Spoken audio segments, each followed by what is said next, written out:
Well, I'm just going to speak from personal experience. Early on, I mean, you just have to get out there and hit the streets. Mm-hmm. And when there's networking opportunities, you just have to seize the moment. Right. And then over time, as you become, a veteran in your industry, then people start coming to you. Right. Mm-hmm. And then, then you can then leverage that opportunity to pick up work for the company or the business you're in next. So.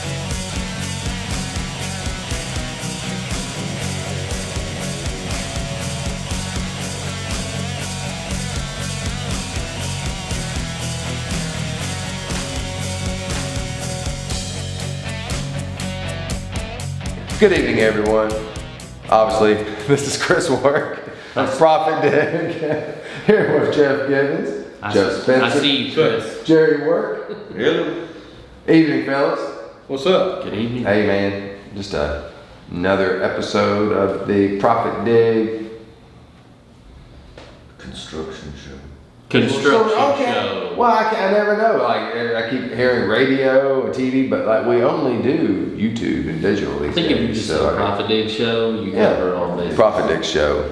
We're glad you're here. If you wouldn't mind, just subscribe to the channel, like the video, like some other videos, check them out. A lot of good. Did sound good. Yeah. A lot of good information there. For something you want to talk about, let us know. We would love to hear those comments. Fellas, how are we? Good. Doing well, Chris. Awesome. Jared, how you doing, bro? I'm doing good. Jerry's doing good. Mic check. Oh. Well, Chris, we have an interesting topic. Yep. We were kind of discussing off air some opportunities for networking and negotiation. Mm-hmm. So, in relation to construction, this applies to everything in life. It does for sure. It does. So, yeah. But I mean, the big question is, first, how do you put yourself into situations where you're meeting the most people possible and you're presenting yourself in a positive way and give you opportunities to maybe negotiate some work? That's right, yeah. Well, I'm just going to speak from personal experience. Early on, I mean, you just have to get out there and hit the streets. Mm-hmm. And when there's networking opportunities, you just have to seize the moment. Right. And then over time, as you become, a veteran in your industry, then people start coming to you. Right. Mm-hmm. And then, then you can then leverage that opportunity to pick up work for the company or the business you're in next. Yeah. So. And word of mouth is always going to be your best networking opportunity. Absolutely. I mean, if you get satisfied customers that do work on a day-to-day basis, they're going to have people they work with, like, hey, who do you use? Who would be a good fit, to do this? Mm-hmm. And if you've got a good rapport with them, they're going to recommend you. Like first and foremost, I want to recommend so-and-so. And, but it takes a little time to build that rapport. Yep. But until you do, you've got to be able to find time to reach out, and you need to have some money set aside, for PR work. Reach out to someone you're trying to get work with. Hey, let's do lunch. Let me take you out to lunch. Mm-hmm. Get them out to lunch. Tell them, about yourself, your background. Tell them, what your foresight is, what you want to do, and before you leave, be sure and explain to them how you can help them further their business, or help them to be more profitable. And that's the way that you build new relationships. When you've got larger contractors, larger GCs you're trying to work with or work for, they've got a whole plethora of subs they use day in and day out. Mm-hmm. So if you want to get in that mix, you've got to offer them something or show them something, why they need to use you. Why are you going to be the best fit for them? And a lot of times it comes down to trust. Knowing that you can do the job and they know you're going to do what you say you're going to do, and they can depend on you and you do good quality work.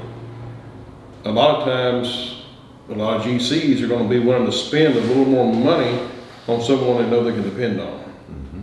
Someone they know that's going to do them the best job possible, and they're not going to try to nickel and dime them on every little deal.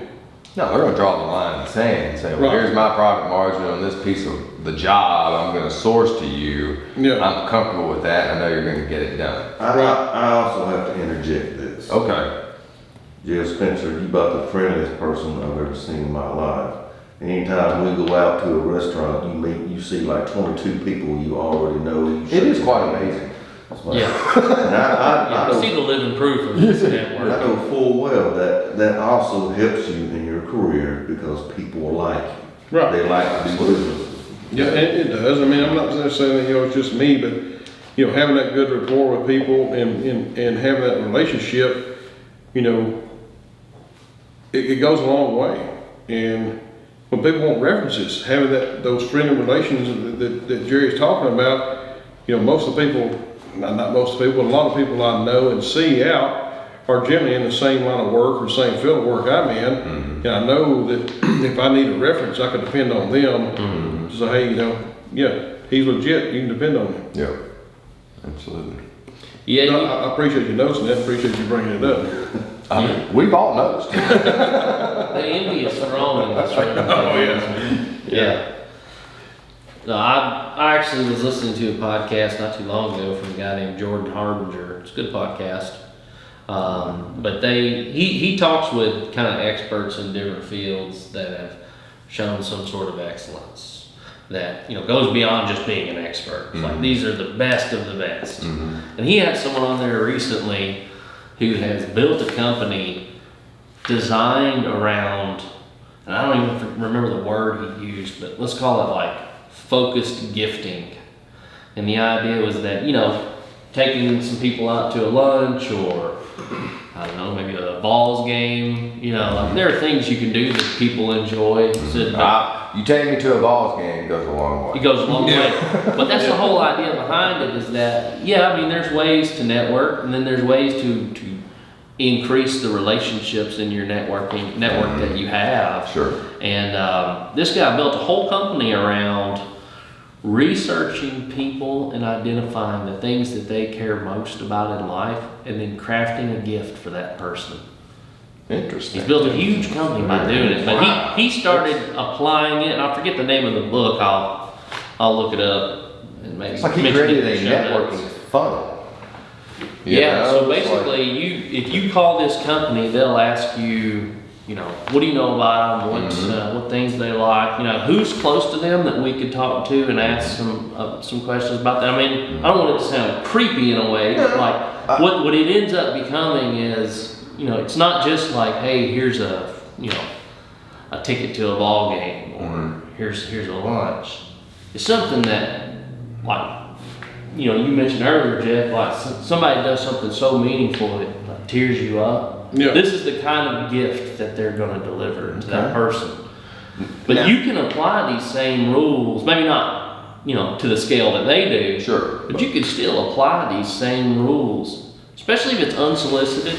If you really appreciate somebody's business or the relationship you have with them, it's one thing to just say, thanks, man, I really appreciate you. It's another thing to say, but I was thinking about you and I got you this, whatever it may be, the thing that's most important to them. Now, or is it almost like a peer-to-peer PR approach? Or is it organic? Or do they have some sort of algorithm? Or they plug in these traits It's and all characteristics? manual. And It's all manual? extreme care. Wow.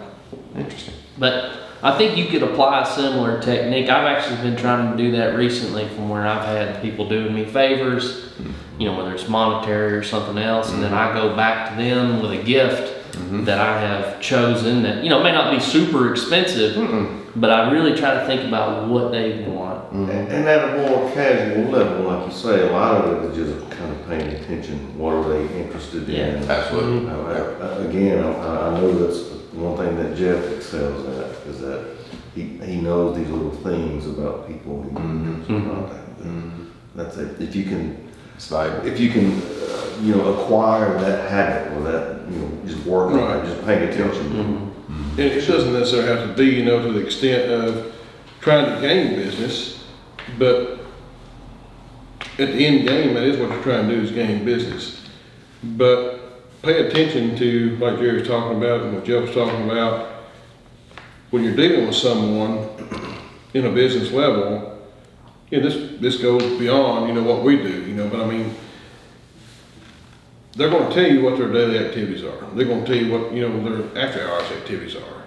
Well, those after-hour activities is where you're gonna gain their trust and where you're gonna gain, you know, the most support. Yeah. So that's the things you need to pay attention to, you know, like when someone says, you know, hey, me and my family, we do this on the weekends, or hey, me and my buddies, we like to do this, you know, a few times a year, or, you know, hey, I like to go out hunting, I like to do these hunting trips, you know, I like to do this or that. That's where you find ways that you can excel. It's like, you know, go a little above the top. You know, like, hey, you know, I've been doing some work for this person, you know, it's worked out really well.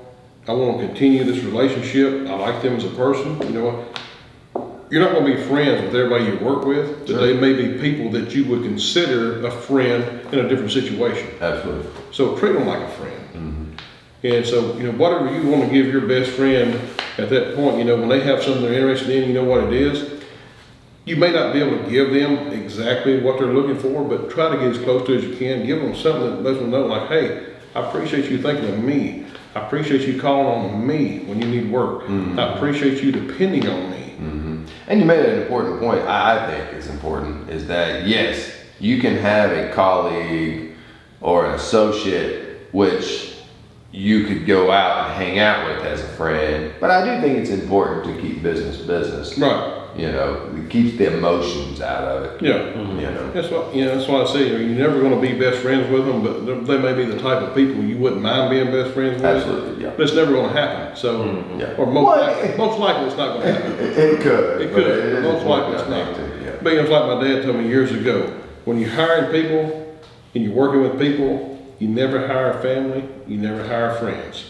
It ends up being a bad relationship. Yeah. So, and that's true, you know, it's been tested and tried, it's true.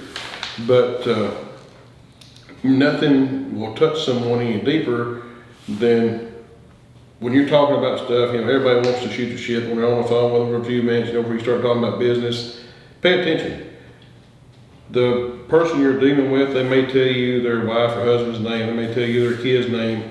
You know, make mental notes, jot it down. Next time you talk to them, say, hey, how's little Johnny doing? How's his soccer team doing? You know, and I'm like, you know, hey, he really paid attention. You know, he's. Yeah. I try to do that. Make notes about people. Right. When I pick up on personal things that seem important to them. You've got to build a relationship in order to have a relationship. Yeah. So a lot of times, you know, PR work, it may not happen overnight, but persistency, you know, again, as Dad used to say, you know, the squeaky wheel gets the grease. That is true. So you stay persistent in your goal, and over time, you'll build that relationship, and before you know it, you've got a relationship built that you didn't even know you had built.